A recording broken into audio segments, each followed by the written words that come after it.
felt like I was there. Really great filming. Oh my goodness.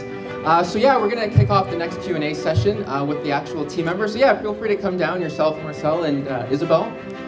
We can dive into the inner workings, the development process. If there are any questions from the audience, I'll be able to ask you, and then you can shoot your questions forward to the team members here.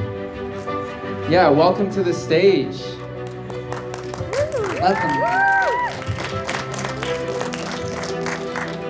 Welcome. Welcome. Awesome. So obviously amazing film. As I mentioned, it's nice to see it on the big screen, right? The music. Oh my, I felt like I was, in that environment. So thank you so much for putting that together. A lot of questions off the bat. I guess my first question, I know we chatted about it briefly in the live stream, but some of the audience here doesn't know actually some of the initial, the storyline initially, where it came from and how it kind of linked to your family members. So maybe if you want to speak on that a little bit to kind of brief the audience on the fact that it's actually, based on a true story. Yeah, so everything that you see in the film actually happened. This story is based on the story of my grandmother, and all the characters are based on real people. And I got the inspiration because my grandmother is a great storyteller, and she always tells stories of old and how life used to be. And every time she tells us about how life was during World War II, she always gets really emotional. And I wanted to capture that emotion on film because it's a story that's really close to the family, and it's kind of ingrained in the family DNA almost. So I thought it was a very important story to tell. And my grandmother and her sister are still alive. They're 93 and 92 respectively. And I actually interviewed them for this film. And I prompted them the question. I said, how was it? And then they just talked for 2 hours. And because it was such a traumatic event, it was ingrained in their memory, and they told everything in such detail about the storm and how they thought the house was going to collapse and things like that. They put in the porridge and there was a rat in the porridge, and how they had to go to school and they had to row every day, and all these stories are real, yeah. Oh my goodness, yeah, I mean, that's incredible, absolutely incredible. I guess my second question would be for Isabel. So obviously as producer, you're overseeing so many different things, wearing a lot of different hats. I guess when looking at getting props, logistics, getting everything there, the lighting, I was curious if you can maybe kind of walk us through that process of where you're sourcing those elements from, a bit of the logistics, because oftentimes it's not easy, right? And there are so many different elements in the film. So yeah, maybe if you can kind of walk us through that process. I think the first thing that we had to get ourselves into our mind was how much budget we would actually have to work for this project. We were able, as part of our curriculum for the university, we actually had to raise the budget for this project, and we raised to 6.6K, which for a university student project, it's amazing. And then resources, it was a very big team effort, I'll say to this.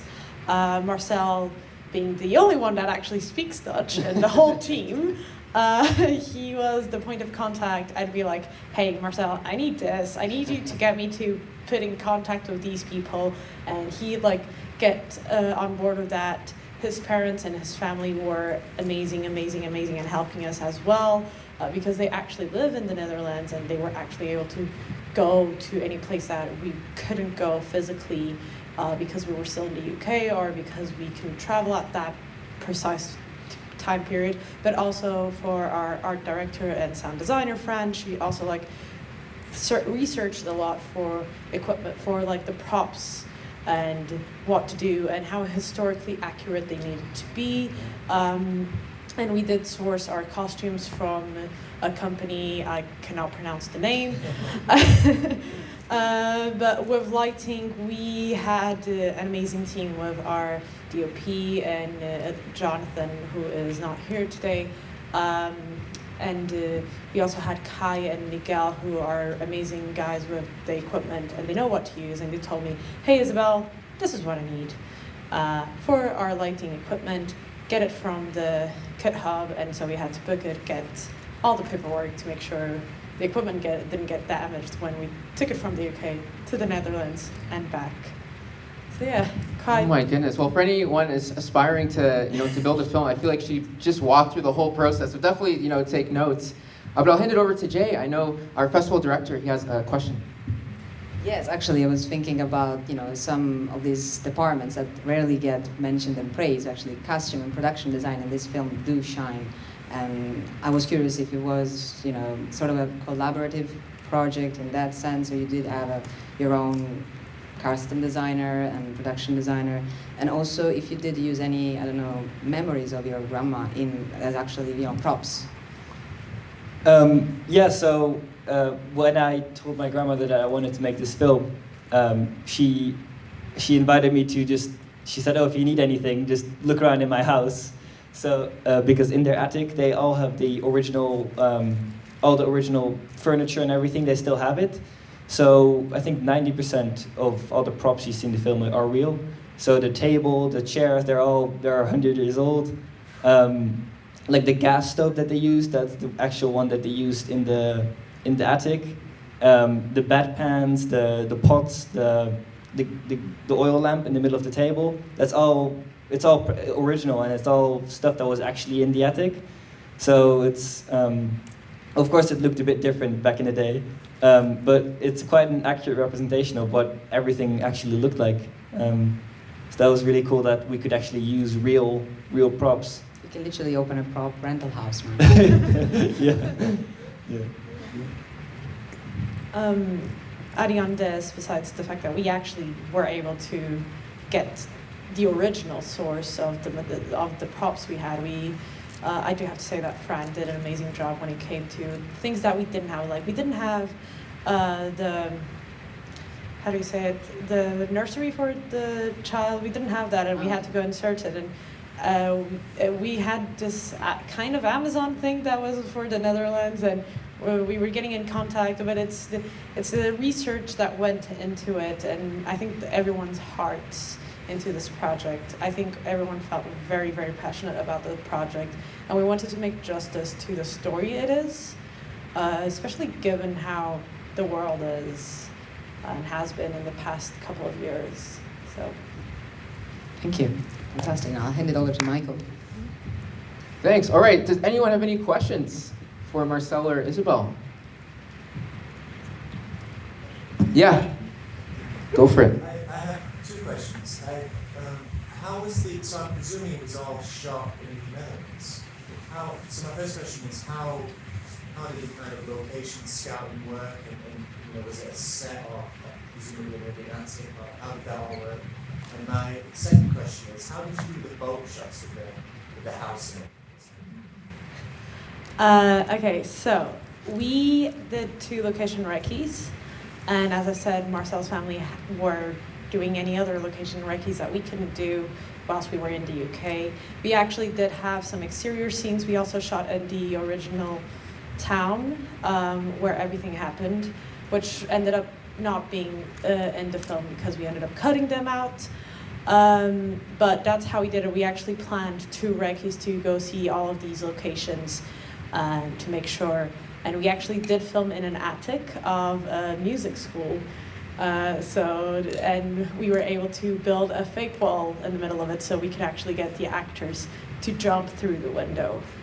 And regarding the lake, we just went into one of the various lakes that exist in the Netherlands.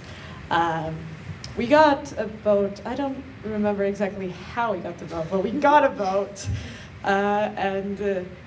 They were very kind, and we got this boat, and we just went and had the rope tied obviously up so it wouldn't drift that far away. But the actors are actually rowing, and we just had a camera on land filming into the lake. And then we had a visual effects student actually doing the compositing and putting both the image of the window and the image of the house, and we could see everything with that then. To add on to the boat is also actually a boat from the 1930s, so that's also authentic. Is your grandpa a sailor or? No, but I think out of necessity they had to be. There's so many stories that we weren't able to put in the film. For example, one of the most intense stories actually was like impossible for us to film. It's right before the storm, the wind was already picking up on the lake. So when it's about like an hour rowing to the mainland. They just got some milk. So the first milk they had in months. And as the storm was picking up, their boat was getting filled with lots of water because the waves were super high. They're crashing into the boat. And the boat was slowly filling up with water. And the only thing they had to empty the boat was the bucket of milk. So they had to empty the milk into the water and use the milk bucket to scoop out all the water. And I would have loved to film that, but that would have been really difficult with the budget that we had. And I think my grandma tears up at the beautiful imagery of this, of the milk floating away on the waves. Because she really wanted it. She really, really wanted it, and then she couldn't have it. So that was like, still makes us sad. Yeah. And also, one last question is for, the film composer, because this film is also the finalist for Best Film Score. So we want to probably open up for Michaela, who couldn't be with us today. But what was your relationship with her? How did you sort of deliver the kind of music you were looking for? So our university, Middlesex University, collaborated with the Royal College of Music in London. And they set up this speed dating session. So we could, we pitched our story, and then they could apply. So we had 3 different composers delivering like a 1-minute reel of what they imagine would go with our ideas. And then we had close collaboration with her. Fran, our sound designer, also was very involved with that. And we sent lots of samples of what kind of music we like, and then she sent over some ideas, and then we sent feedback back, and then eventually, once we had like a final version, she actually recorded it with a cellist and a pianist. So that's but the first time we actually met her in person was on the Royal Television Student Awards. Wow. That was the first time we actually met. Yeah. Because before that, everything was over Zoom. Thank you. Awesome. Any final questions before we finish? Awesome. Well, I think with that, I just want to give a special thanks to Marcel and Isabel. Thank you for coming on, and a round of applause again for House in the Middle of the Sea. All right, so we're going to continue with some more movie screenings. And don't forget, at 8:30, we have our final award ceremony, which will be very exciting. Thanks again, everyone.